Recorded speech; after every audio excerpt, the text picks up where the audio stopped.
Oh, hello, Commissioner Burt Green here, Commissioner of the Orion Bowl, bringing you all the action from week one of the best fantasy NFL league in the world. This is a roundup of everything that's been going on this week. So the first thing that I need to address is obviously, regards to this one team with no nameth.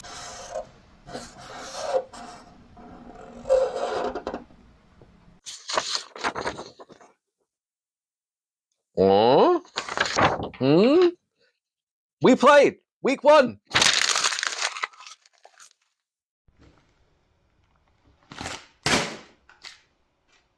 Get in the bin, you bunch of trash. One absolutely trash performance from the team with no nameth, and actually quite a good performance from my little team, the plucky Baltimore Ravens. Namath, get in the bin. Get in the bin and stay there, because in week two, you're playing the best team in the league. So, unlucky. Unlucky is what I'd be saying if luck had anything to do with it. It was all skill. It was all skill. It was all the right roster moves by me and all the wrong roster moves by you. You've assembled a really great team if it was 2023. It ain't 2023. You can't pick your whole team based off of what they did last year, although that does form the basis for most of my lineup. But either way, yeah, early days, but it's a very important win because, all jokes aside, Namath B do have a really good lineup. So to get a win there, week one, is absolutely smashing. Speaking of getting smashed, the Legion smashed their target of 50 points, getting a solid 54 or something like that. Look, let's try for 60 points this week, Legion. 60 points. The sky is the limit. You can do anything. Speaking of being able to do anything, it seems like the team with no name, if A team, are going from strength to strength after they took the win from Legion week one. The Arizona Cardinal is riding the coach's slumps. I've decided to rename the coach's sons the coach's slumps because, boy, are they ever in a slump. Great score from the Arizona Cardinal, but look, the slumps wouldn't have won even if they had played well. Is the only solace that they can take because the Arizona Cardinals, they put up a fantastic score. But just to be clear, the slumps did not play well. The slumps slumped out. They slumped out hard. They're slumpy. Very slumpy. The Forbesy Niners looked absolutely fantastic, and they will bounce back, but come on. You're playing the Harlots, and they put up 155 points on you. Look, there's no reason to be down after that because it looks like the Harlots are not going to lose a game this season. That's probably where we are with the Harlots. They've got their fourth ring wrapped up. I've got the box. They're going to get a display case because it's their fourth ring. And yeah, I've already put it aside for them. It's done. It's in the bag. It's finished. So the Orion Bowl Ultimate Team for week one. Quarterback, obviously, it's Josh Allen. My favourite part about Josh Allen's performance last week was just that he was on negative points in the second quarter, and I was being hounded, being told that I should be worried. You know, are you not concerned that your starting quarterback is on negative points and it's going to the second quarter? And I said, my words, he will still finish above 30 points. And he did just that, 31.80. Fantastic performance from Josh Allen. Just as an aside, he played in the Thursday night game, and Josh Allen was the highest scoring quarterback on Thursday night in week 2 of 2024. So, pretty nice. RB1 is Saquon Barkley. That's obvious. RB2, Anthony Richardson, who I know plays at quarterback, but man, he would make a fantastic running back. He has got some explosiveness in those legs, 56 rushing yards and a touchdown. Absolutely brilliant. Wide receiver 1 has to be Tyreek Hill as well. And you've got wide receiver 2 for week 1, Cooper Kupp. Don't call it a comeback. Come on, man. That was just a brilliant pickup by a great draft by the Forbesy Niners there because people were sleeping on Cooper Kupp a little bit. Y'all must have forgot. Tight end, I'm thinking Mark Andrews just because it was hilarious just watching Mark Andrews owners losing their minds, just watching him line up in left tackle over and over again, watching Isaiah Likely get all of the passing plays. Oh, it was funny. And also, it was just funny that the Harlots didn't even need him. Imagine the score if Harlots would have had a decent score from Mark Andrews. It's almost incalculable to add 8 to the score that he got. Couldn't possibly calculate that. No, terrible. Kicker, it's Aubrey. I mean, 19 from a kicker? Come on, man. That is outrageous. That is absolutely ridiculous. And the sweet D of the week has to go to the Dallas Cowboys, putting up 19 points. And that is the wrap-up of week 1. The things just in general, week 1, the biggest takeaways are that the Carolina Panthers are absolute garbage.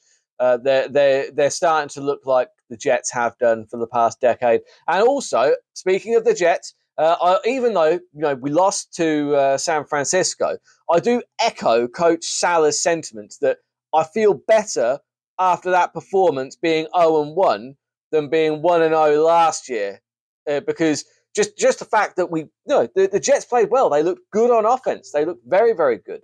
Lots of chemistry between Lazard and Aaron Rodgers there, which will definitely not continue into week 2 because I've picked up Lazard. So obviously that is not going to continue.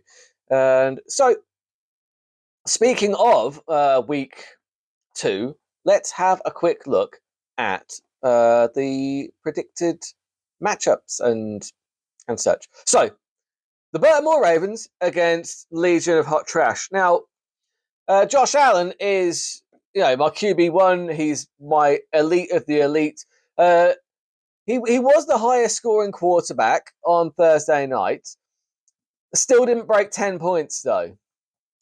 However, I would note that over the course of the 2 weeks, he's still averaging 20 points a game, even with that performance. He got scripted out. After halftime, the Dolphins were so bad. After halftime, Josh Allen didn't really need to do an awful lot, which sucks for me, being his fantasy owner. It's not great. Dalton Kincaid, on the other hand, doubled last week's score. Pretty nice. Still only 330, but still, look, he's trending in the right direction, guys, and it's all about where these players are trending. What's dangerous on the Legion of Hot Trash? Goff is probably going to... I'd say that the Tampa Bay game is going to be a shootout. Breece Hall, I think he might feast against Tennessee. Amon-Ra St. Brown, I can't see him having 2 quiet games in a row. Kamara, I think, might struggle. He put up a lot of points last week, but going against that Dallas D, I'm not too concerned about him. The Browns D against Jacksonville, they're a good D, but the Jacksonville have been putting up points. Now, look, if I'd have gotten 13 points from my tight end and Josh Allen against any other opponent, I would be in real trouble. I think, actually, look, that might just be bad enough to open the door for the Legion of Hot Trash. I would say that I'm going to have to go with the prediction and say that Legion probably put me to 1-1 this week, just because he does have a couple of tasty matchups. But I do have, well, although, let's be fair, Christian McCaffrey is now on injured reserve, and I do have Mason, and I do have Deebo Samuel, who will not only be their wide receiver, but will likely be lining up as their running back too.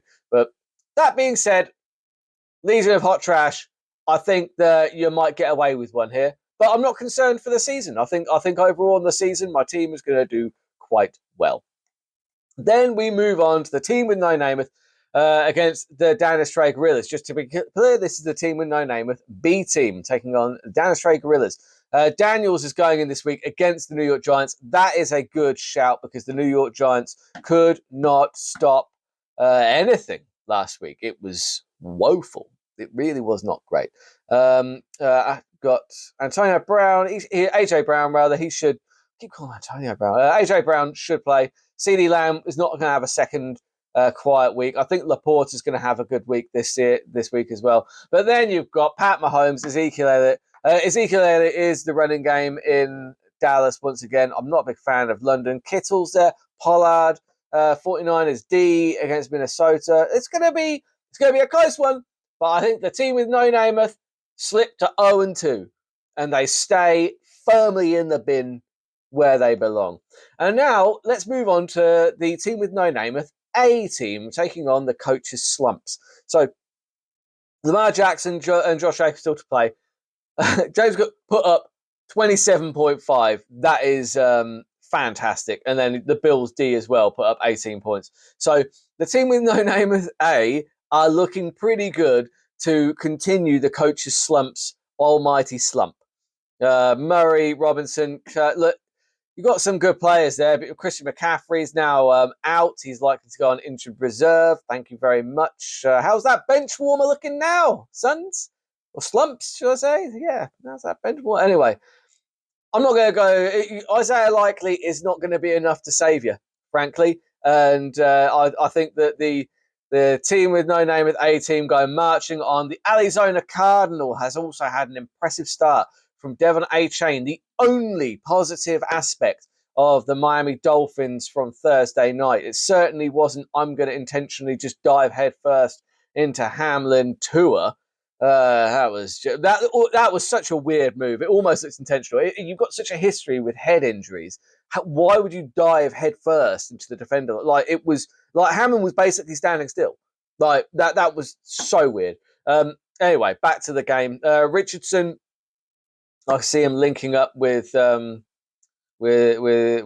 Pierce. I picked up Alec Pierce off the waiver wire. He might be a flash in the pan, but you don't know, do you? And if you don't pick him up, other people will pick him up. Diggs, slightly concerning his yards through the air, but I still think he got involved in the game enough. Ford is a must start. Rashad White, whilst he's still the number one in Tampa Bay, I don't think he will be for too much longer, I'll be honest. And Brandon Ayuk there as well is more than enough to bolster the already impressive score of Devon A-Chain. I think the 49ers could be in trouble. Although, look, you've got Hurts, Derrick Henry. Look, Derrick Henry, this is going to be a different game. Derrick Henry didn't do big numbers last week, but Baltimore are not going to be playing from behind as much against the Las Vegas Raiders. So I think Derrick Henry could be in line to pop off here. Cooper Kupp, like all of the offense is going to be going through Cooper Kupp now. You better believe it, because Puka Nacua is on injured reserve, and Cooper Kupp is the Cooper Kupp that we all remember from that breakout year. So Cooper Kupp is going to do big numbers. You've got Nico Collins, who is still likely slightly ahead of Stephon Diggs on the depth chart in Houston. McBride's done pretty well. Jones for Minnesota, that's not a bad shout. And the Chiefs D. Do you know what? I'm changing my pick. I think the 49ers might get this done. They've got a very impressive lineup, actually. Very impressive. Very well done, 49ers. The Arizona Cardinals, even though they've got a big score from Devon A-Chain, I do believe that the 49ers might get that one back. I like those matchups. I like them. But what do I know? My predictions are terrible. So, let's take that. So you've got the San Diego Harlots taking on Baby Got Dak. Now, they've both played a wide receiver, and it was a real trash-off between both of the Miami wideouts. Tyreek Hill on the losing end of it by just under a point, or just under a point. So, honestly, there's nothing in it. You might as well just take both of those two players out. You've got Fields against Prescott. I think Prescott has a good game against New Orleans. I'd be tempted to play Baker Mayfield as well, though, because I think that the Baker Mayfield... Tampa Bay against Detroit, I think that's going to be a shootout. But it's a wonderful problem to have when you've got Dak Prescott and Baker Mayfield with both of those matchups. So I'll leave that decision to you. Currently, it's Dak Prescott, but I think he has a good game against Orleans. I do think he probably puts up more points than Justin Fields, but Justin Fields is one of those guys. He either rockets to the moon or he explodes on the launch pad. It's one or the other. Etienne has been popping off. The Cleveland D is quite staunch. Bijan Robinson, I don't like. I think he's overrated. I really do. I don't see him doing too much against Philadelphia. He's certainly not going to be matching the likes of Saquon Barkley. Jefferson, yeah, I mean, he was great when he had a good quarterback. But look, Sam Darnold did look good. So you never know. There might still be value in Jefferson yet. Bowers, he got picked up off the waiver wire. I know that the Harlots were quite upset about that. I think they had a Bowers. I think Bowers is a former Harlot, so it'll be interesting. Mark Andrews, look, he's still a must play. He had one bad week. You can't drop him. You can't get off the Mark Andrews train just yet. The Ravens D against the Vegas Raiders, I like that. Steelers D against Denver, I like that as well. Tucker versus Moody. I mean, Tucker's the best kicker in the league. but you've got Mixon, Kyrie Williams, and Saquon Barkley. I'll be honest, those three alone are going to be enough. The Harlots take the victory and they cruise on to their undefeated season. And that is all I've got time for this week, guys. I'm really looking forward to some more Red Zone tomorrow. So looking forward to seeing those of you who can make it down to the pub in person to watch 7 hours of commercial-free football. For those that I have picked to win, prove me right. For those that I've picked to lose, prove me wrong. I'll see you next week.